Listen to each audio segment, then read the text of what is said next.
Welcome back to another episode of 40 Facts about the 40K universe. I am your host Gershwan and you are watching One Mind Syndicate. Today we continue talking about the Skitarii as we go over the individual units within a Skitarii cohort. If you guys have any requests for Warhammer 40K topics that you guys would like us to create a video for, don't forget to comment down below and let us know what those topics are. So put suggestion followed by whatever video you guys would like to see. Let's get into 40 facts about the Skitarii. The first Skitarii unit is the Skitarii Vanguard, known informally as the Rad Troopers.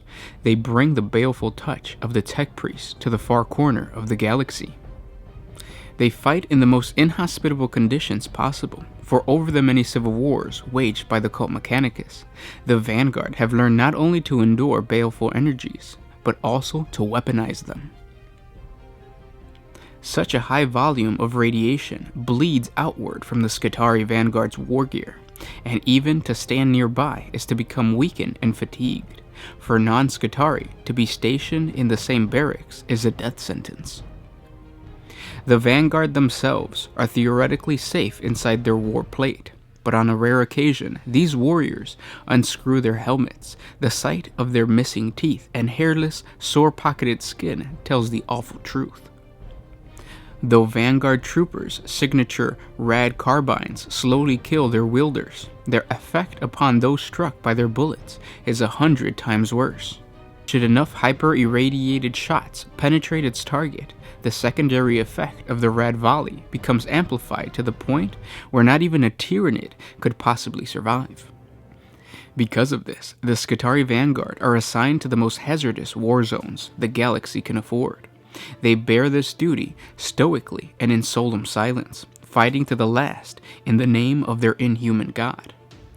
The vanguard of the Skitarii cohorts are feared throughout the Imperium, for they use the baleful energies of the Forge Worlds as their weapons.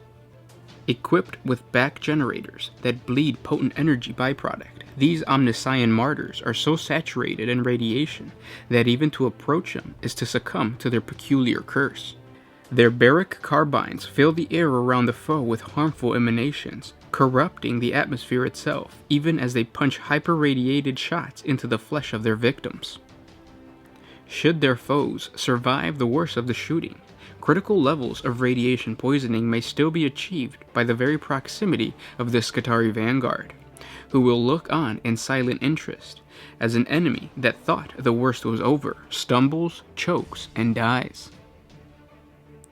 To fight the foot soldiers of the cult Mechanicus is to kill or be killed, for the Skitarii Rangers never give up when hunting down their foes, and their stamina is legendary. In the lean and hungry days of man's hominid ancestry, a hunter would kill far larger prey by tracking it to the point of exhaustion. It is this principle by which the Skitarii Rangers hunt the reaches of the galaxy.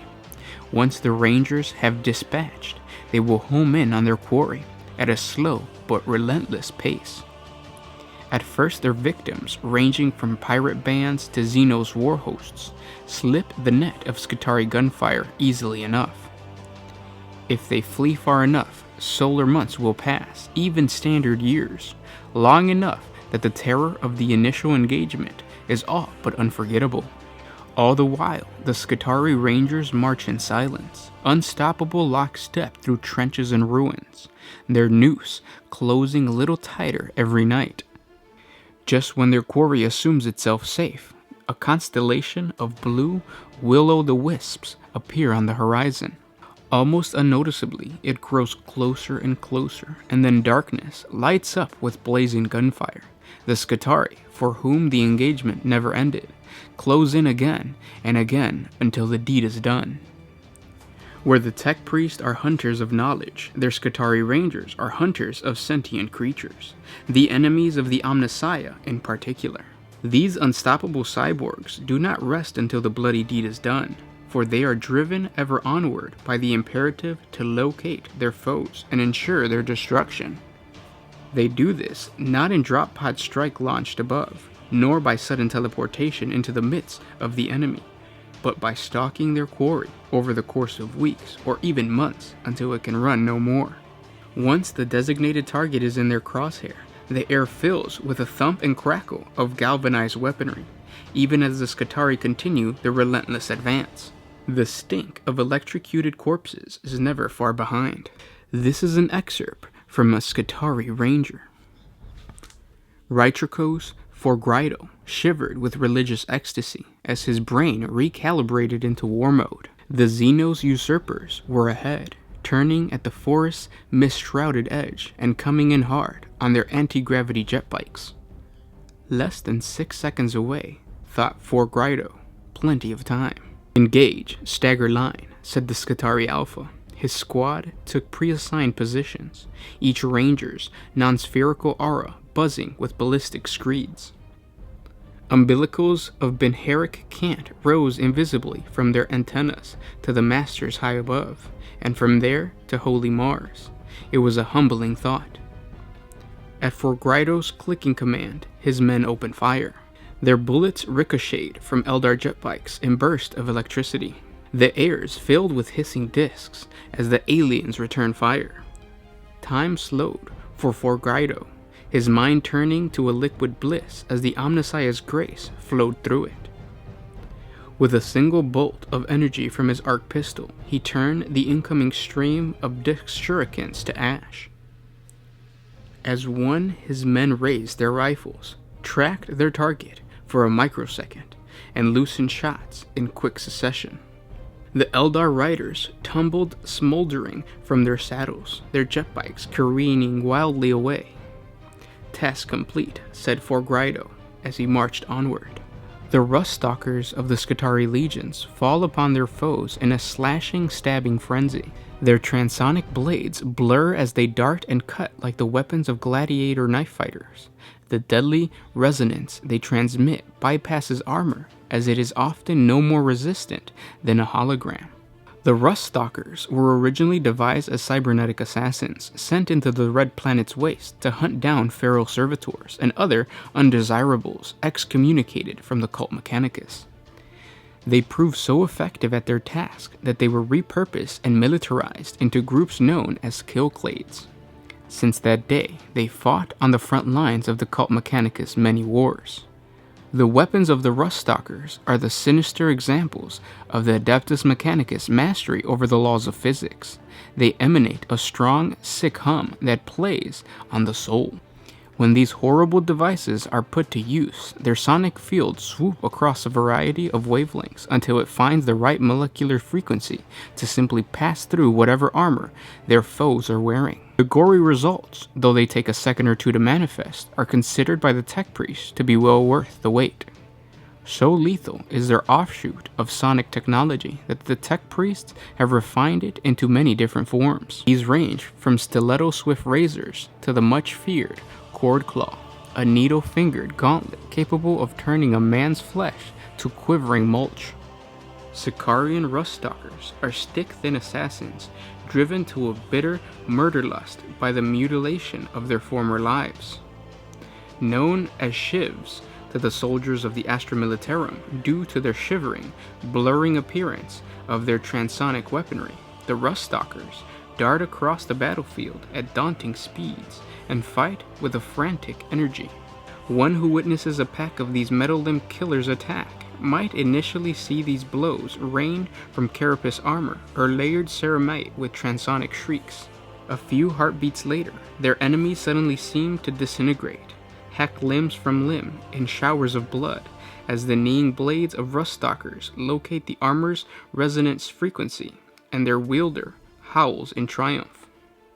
Sicarian Infiltrators are perhaps the most sinister of the Skitarii warrior units, for their neurosonic bombardment robs their victims of their senses. When hunting, they emit a white noise that fills the visual, auditory, and even olfactory spectrum with static, leaving their foe all but helpless before the killing begins.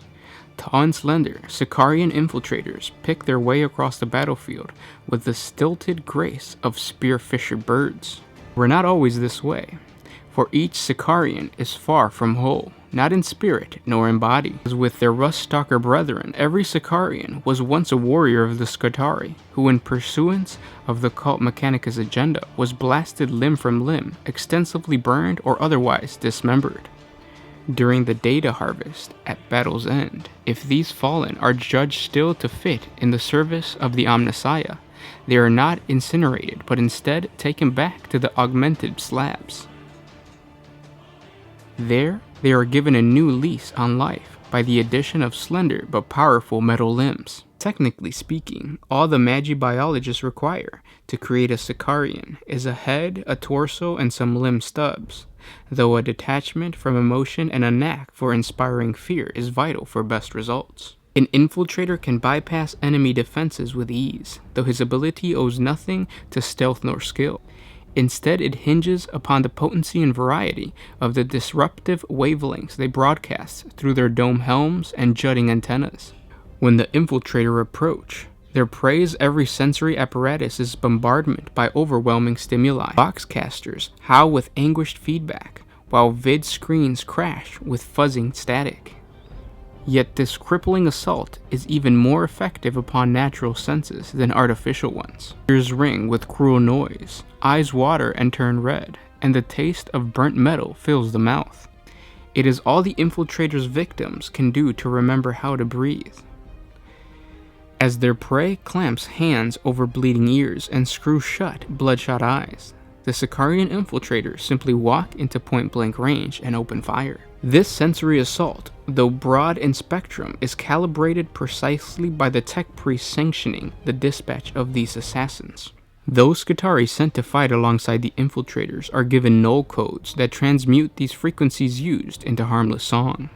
To them, the constant barrage of neural static coming from each domed helm is nothing more than a soft psalm to the Omnissiah's glory. For this reason, the infiltrators are seen as wise and holy heroes by their Skitarii brethren, talismans against data corruption that fight a selfless war on the front line. Only to the enemies is the truth revealed. There is little virtue left inside these merciless prowlers, and what personality remains is interested only in death.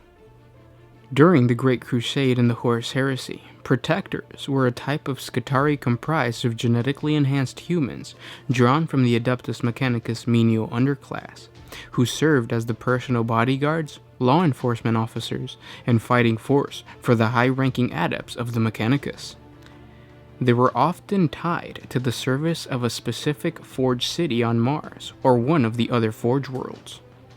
They differed from the standard Skitarii in several small ways, most notably because their faces were covered by a bronze skull mask with glowing green eyes, and they were dressed in red robes, the color of old rust. They were noted to smell of spoiled meat and machine oil. It is not known if this type of Skitarii is still utilized by the modern era Adeptus Mechanicus. Synodian dragoons stride the battlefield like graven idols given life, charging from clouds of sacred incense to slam crackling taser lances into the scattering foe. In their wake, they leave the ragged trail of corpses that stretch to the horizon and beyond. Mounted on the marvel of science that is the Iron Strider engine, the Sidonian dragoons know not of the concept of doubt nor rest. Theirs is the power of endless motion, put to the purpose of death. First, Sidonians settled a vast cratered area of Mars swats in dense acidic mist. In the schism that haunted Mars's past, those with stilt augmentation could stalk these mists and yet live, their elevation allowing them to escape the worst effects of the acidic fog while remaining hidden from their enemy. Sidonian dragoons echo the tactics of these warrior explorers. Using incest exhaust, they march through the clouds, reminiscent of ancient Sidonia. Many a foe had been confounded by the mist long enough for dragoons to mount a deadly charge. Though the monotask servitor that steers each Iron Strider engine toward the foe is all but mindless, its rider is a tried and tested Skitarii warrior. Once the dragoon has spotted his quarry, he will mark it with a bullet from his phosphorus serpenta or radium jazael. The glow from the impact guides his unit's next charge, even in the fog of war. Within moments, one so marked is assailed by the stampede of titanium hard feet and high-yield taser weaponry. The distinctive shape of the Iron Strider Ballistarii strikes fear into the heart of Xenos, renegade and Imperial commanders alike. Marksmen beyond compare, the Ballistarii have at their command the atomical data, defensive capabilities, and weakness of every race the Adeptus Mechanicus has encountered. Tirelessly searching the galaxy for high-valued targets alongside their Skitarii Ranger escorts, the Ballistarii stalk from the Orch mists with their Oculus lens flaring. All under the azure beam of their omnispecs is to have but a heartbeat left to live. For a Ballistaria sniper, making a killing shot is as easy and as natural as drawing breath.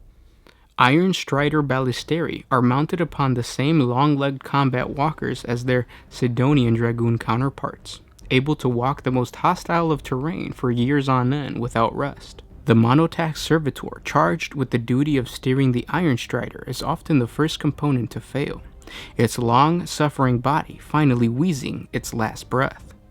Upon such occasion, the Iron Strider will keep pacing out into the lands on its last heading. It could only be repaired by a tech priest who would remove the dead flesh and install a replacement even as the engine walks on.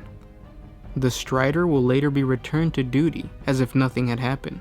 The remains of the former incubated cast into the dust without comment. When a squadron of Iron Strider Ballistarii are near a war zone, the sum total of the Adeptus Mechanicus knowledge about the enemy's leader figures is downlinked into their databanks. Targeting protocol flickers and data geists glow, each searching for 1,000 different iterations of the enemy commander's form silhouette. When a positive ID is achieved, that Ballistarius will be rewarded with a chime of brass bells and a dump of hyperfocus stimulants. The information is quickly shared with the Hunter Squadron, and the Iron Strider engines, formerly pounding across the battlefield at a fearsome pace, will slow to an exaggerated stalk. For a Sidonian Dragoon to attempt this would risk his steed toppling, but the gyroscopic stabilizers attached to each Ballistarius Iron Strider engine compensate. This gives the appearance that time has slowed down around the squadron as it lopes on a spot or creeps forward with grace. It is from this mobile but steadily platform that the gunner takes his shot. With the power of Cognis heavy weaponry at his fingertips and the enemy's weak spots under his crosshair, a Ballistarius could shoot through the hull of the enemy tank and still hit the vehicle's commander in the eye socket. Though it would never even occur to the Ballistarii to boast of such kills, their tech priest masters ensure their deadly accuracy is well known across the Imperium. And those were 40 facts about the Skitarii. Very long video, but I figured I'm going to get through all of the Skitarii units, because number one, I want to learn about them. I told you I wanted to collect the Skitarii army, and what better way to read my codex than to read it to you guys. So that's what I did. Hope you guys enjoyed. Of course, we're going to keep going with more Skitarii information. There's more lore to the Skitarii that I'm going to tell you, so please subscribe to the channel to get that if you're starting a Skitarii army. How cheated did you feel when you bought the Skitarii Codex and you found out that the HQ is in the Adeptus Mechanicus Codex? Because I felt very cheated. OGW, you did it again. Nevertheless, I'm still going to play the Skitarii, or the Adeptus Mechanicus, I should say, because they're a pretty awesome army. Comment down below and let me know of any other suggestions that you guys might have. If you guys want to learn about another topic in Warhammer 40K, please comment down below and we will create that video for you guys. And again, guys, thank you for liking, commenting, and sharing. If you can, please help us out. Jump on over to Patreon. It's a simple $1 a month, and you help us create more videos on YouTube for free, and also on Patreon you get exclusive videos. We're trying to grow the Patreon channel just because we want to start creating our own lore, and our own lore takes a lot more time, and you know, with more time we need more support. So please jump on over to Patreon, help us out. If not, simply by liking, sharing, and commenting down below, it helps out a lot. So I'll catch you guys tomorrow. This was Gershwin with One Mind Syndicate, signing out.